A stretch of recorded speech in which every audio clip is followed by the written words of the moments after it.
Hey everybody, and welcome to Steelbook Obsessed. My name is Jake, and the family and I were in the mall, and this mall has a Barnes & Noble, so of course, I'm gonna go check it out. My oldest daughter, is really into books. My youngest wanted to go look at movies with me, so the fam kind of split in half. I'm going in super speed motion, because as soon as I walk into this store, you know that my mind goes to the Criterion collection. Yes, sir, they have some physical media at this store, not as big as what it used to be, but it's still there. This is the first movie my daughter picked out. She remembers watching it on Netflix 2 years ago when it came out. This is actually one of the movies that I wanted as well. Little does she know I'm going to be picking up that copy, but let's look and see what everything else they have to offer. But going back to how things used to be, even a couple years ago, the Criterion collection at Barnes & Noble used to be huge, and now it's just this one tiny section. Here are some movies that I'm tempted to pick up, but I don't know if I'm going to just yet. Charlie Chaplin is a big blind spot for me, but every movie I've seen of his has been phenomenal. Have not seen The Circus, have not seen City Lights. I know I need to change that. There are so many movies that Criterion has put out over the years that I feel like I've wanted to grab for years now. Crumb is one of those. Election is one of those as well, but I think there's a 4K coming out. Yep. I'm going to put this back and just wait for the 4K. Easy Rider is another movie I have not seen in probably 15 years. I remember liking it when I did, though. On my podcast Boutique Talk, I had on DJ from Films by Color, and we talked about Fantastic Planet. What a weird movie that was. The Killing by Stanley Kubrick. If you are nervous about watching black and white movies, this is a heist film, and it is phenomenal. Give it highest recommendations. If this was in 4K at this store, I would have picked it up. I don't even remember if this got a 4K release. I love The Irishman. I feel like that's kind of a statement not a lot of people say, but I think it is one of Scorsese's best. To Die For, I know a 4K just came out. This store did not have any, though, so I'm not going to pick up a Blu-ray. I will pick up a 4K, hopefully sometime this month. I've never seen any of the Three Colors trilogy, the red, white, and blue. I am kind of interested to see that. I really don't know anything about it. I've just heard nothing but great things about it. I have the Thin Red Line at home. There is just a lot to look at, but like the T through Z section, not hitting that much. It is not super full at all. They also have a big wall of Criterion with only one movie showing on here. None of these really tickled my fancy at all, but it is nice to see them all out and about. Bound, again, on 4K. They did not have it at this location. I'm hoping I can find that sucker sometime during this. My daughter handed me this, so that's fun. I have no idea what that is. I think she thought it was a movie. It was like a coloring book or something like that. But yeah, so much Criterion over here. I just love seeing it. I love physical media being on display anytime it possibly can, but it actually showed that there was one more little end cap of Criterion. Trainspotting. This packaging looks terrible. I'm not a fan of this. And we found Pinocchio on 4K, so that's what we were getting.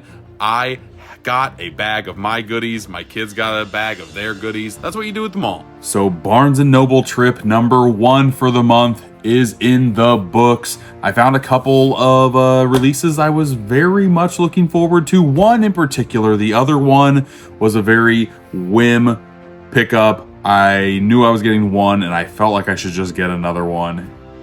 The one that I was very excited to find was Guillermo del Toro's Pinocchio. It was fate. This is the one I was looking for. I talked about this, I guess we talked about animated movies that Boutique Labels came out with on my podcast, Boutique Talk with Films by Color. He showed off this release. I did not have it. It looked phenomenal. This was one of my favorite movies of the year that it came out. 2022, I believe, like December 2022, if I remember correctly, on Netflix. Looked great on Netflix. I think 4K is gonna pop on this sucker. I am a huge fan of stop motion animation. So, wanted to add this. It was also fate. You saw in the video. That was not planned, I promise. My daughter was looking with me, which made my heart so warm. My wife and other daughter were going to that section. She wanted to look at movies with me, and it was the best. She grabbed Pinocchio. She grabbed the Blu-ray version, which you saw, but she's like, oh, we watched this movie, Dad. And this was when it came out 2 years ago, but she remembered this movie. She liked this movie. Cannot wait to watch this with her in glorious 4K. She won't care. She just likes the movie. She'll be happy for the movie, but I think she'll like the packaging on this sucker. This is like the cherry on top onto why I wanted to get this edition. Let's slide it out now and show you exactly what I'm talking about. Because right here, you see just Pinocchio, right? What's Pinocchio known for? That schnoz of his. Look at that. I love this touch. I feel like this is so delicate and it will rip off one of these days, especially if my daughter gets her hands on it. But this just looks so nice. You open the sucker up. You got the book. We'll take a look at the book a little bit later. The 2 discs on the inside right there. That's what all this looks like. I wish there was a little bit more of something instead of purple on the inside. I will live with it. Adding this added so much character to this release. I'm not even that mad about the purple on the inside. The booklet here shows a lot of behind the scenes or some shots from the film, a lot of illustrations going into like what the characters would look like, and then a bunch of like, hey, this is how we made the movie type deals. The essay in here is written by Matt Zeitz. There we go. Book I'll never read, I'm being honest. I never read any of the books. I did like the movie. There's the thing about me with booklets here, give me a good making of documentary that I can watch, preferably if it's on Letterboxd. I will log it as well. I love that as a bonus special feature. There was a making of documentary on Netflix that is very solid. If you're a fan of this movie or if you're a fan of just stop motion animation, cannot recommend that documentary enough. On this release here, I will show you what this looks like here so you can read over everything, but I will go over the highlights of what I'm excited to check out here. Number 1, Hand Carved Cinema, a new documentary featuring a lot of the people in the movie, including Del Toro. But then there's another directing stop motion, a new program featuring Del Toro. So anything that he has to say about the art of stop motion, I'm going to be a sucker for, and I'm going to be looking at myself. Just a lot of great pieces here. Yeah, can't wait to rewatch this. Again, it's been a year and a half since I've seen this film. It has not left my brain. Here's my Letterboxd review. I want to say I gave it 4.5 stars. Very solid stuff. The next movie I picked up, I don't even know if I remember showing you when we were in the store, but I'm a sucker for a documentary. I like documentaries in all shapes and sizes. One of my favorite type of documentaries is like a character piece, just following one person around and seeing what their everyday life is like. This man is very interesting. We have Crumb, folks, a documentary about a comic strip artist that I have not seen in over a decade. This came out in 1995, if I remember correctly, and you just follow Mr. Crumb. What's Terry Zygoff is the guy that directed this. What did he also direct? He directed Ghost World. I could have swore there's one other movie. Did he direct Bad Santa? Is that right? If I remember that off the top of my head, go me. If that's wrong, that would not surprise me. But this follows Robert Crumb. And he is a very interesting fellow, to say the least. I don't want to spoil anything in this movie.